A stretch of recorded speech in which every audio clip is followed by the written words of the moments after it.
the bagpipe as its own, it must surely be Canada, where nearly every Scottish regiment is represented, and whose record during the war is testament to their bravery.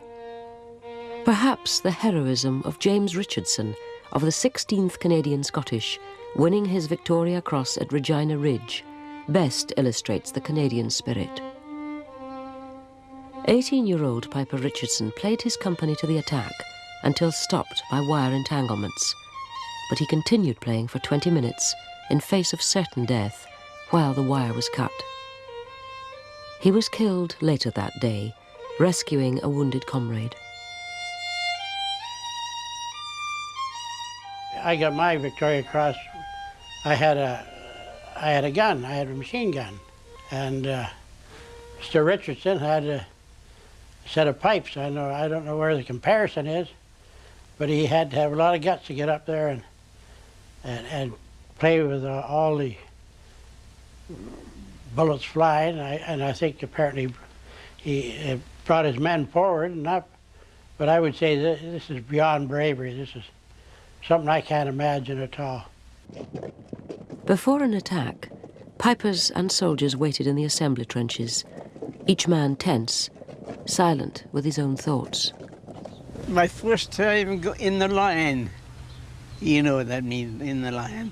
First time in the line, and you know, you don't feel very too cheerful going in the first time, and going along, and suddenly I had the bagpipes. I wanted to drink out of the bloody war right away. When they played the bagpipes, I felt like I could go through anything.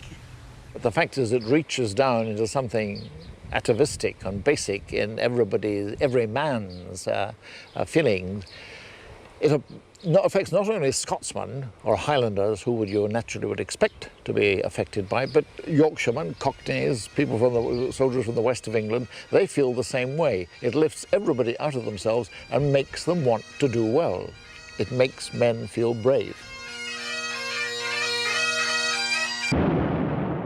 The heroism of pipers during the war became legendary. One deed in particular saved the entire British line from collapse, earning the piper a Victoria Cross. The incident which has impressed me most is that of Piper Daniel Laidlaw at the Battle of Loos in September 1915. Everything that could go wrong had gone wrong. The British had used gas for the first time, and the gas was blowing back over their own trenches. The guns had failed to cut the enemy wire. The German machine gunners had come up, and they had opened fire on our trenches. Daniel Laidlaw jumped out of the trench up into the parapet. He blew up his bagpipes. He played All the Rue Bonnets Are Over the Border, the regimental march of the King's Own Scottish Borderers, and this steadied the 7th Battalion, and they went forward into the attack, showing the power of the pipes as the instrument of war.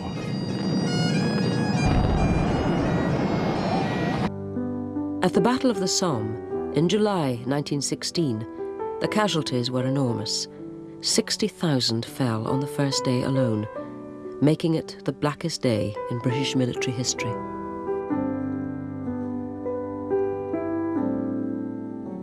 Whenever the captain gave the order to advance, we blew up the pipes and the men followed us. Yes, I could hear the piper when I went over the top. But it didn't last long, and they were brave lads to do it. They had no gun, they just went all over the pipes, because they were told to do it. I had hundreds of tunes, and I'd played whatever had happened to come into my head, that's what I'd play.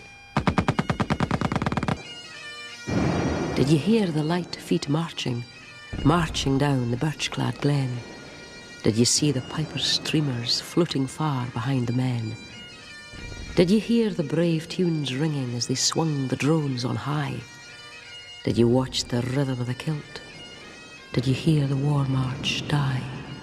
An officer recalled, "I shall never forget those pipes. During the charge, a Gordon piper continued playing after he was down." O piper lads, what magic woven spell emerged and breathed within your reeds is not for mortal voice to tell. The wizard winds through reed and drone, the soul draws on to follow after, to splendid heights of hero fame, or spellbound, led to grim disaster. We lost a lot of them. Lost a lot. Oh, yes. Yeah. Oh, yes. Did you hear the brave tunes ringing as they swung the drones on high? Did you watch the rhythm of the kilt? Did you hear the war march die?